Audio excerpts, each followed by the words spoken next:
if the foundation be destroyed, what can the righteous do? No matter what you have on a building, if the foundation is not right, whatever you build upon it will collapse. Every place is not your place. Your allocation is in your location. But if you don't find your location, you will be dislocated.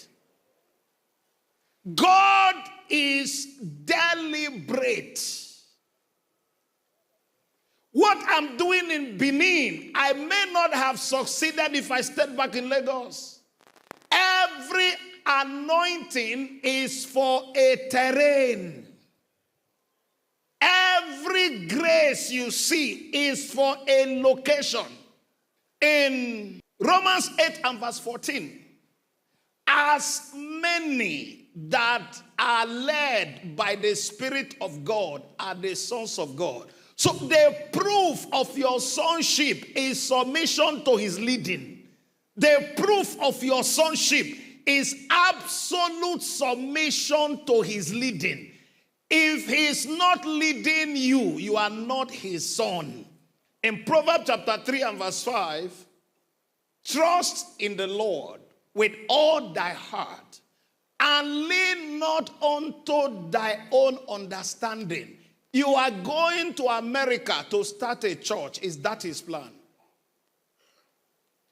Are you fulfilling his will, or you are copying another man's program? He said, trust in the Lord with all thy heart, and lean not unto thy own understanding. Verse number 6. In all thy ways acknowledge him, and he shall direct your path. Why do we call him the Alpha, beginning? Why do we call him Omega, ending? So God never starts anything until he finishes them. So when God is calling you into anything, he concluded before he began.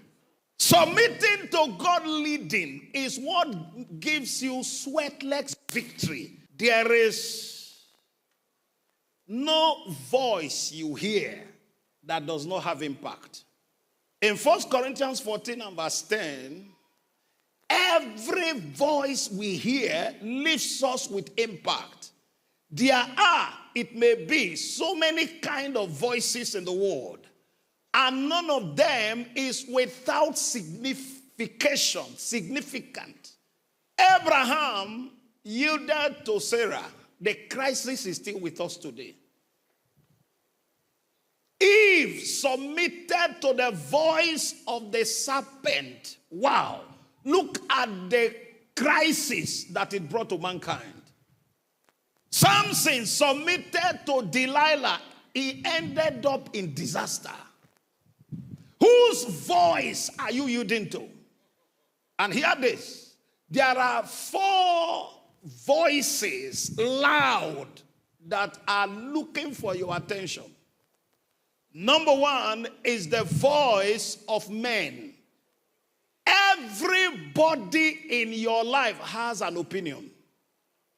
Your wife has an opinion. Your husband has an opinion. The pastors in your church have an opinion.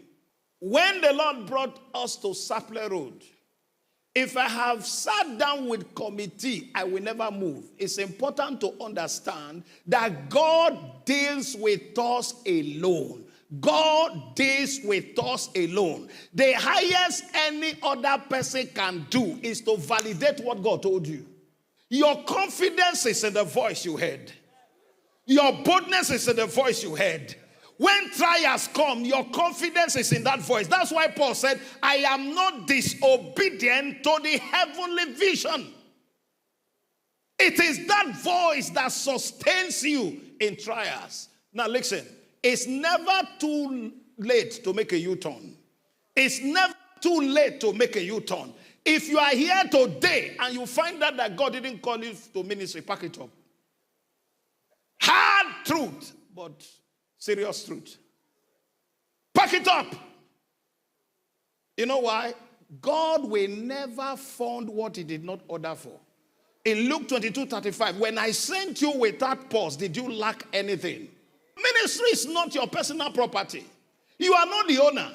And the owner is the owner of wealth. Silver is mine, gold is mine. So giving you a portion to run ministry is not his problem. Ministry is glory. No man taketh this honor unto himself. When you find yourself writing letters to local government, soliciting for funds, getting angry with people who have not given you money, check, you are not called. So the question is, he can't be in command if he has not commanded.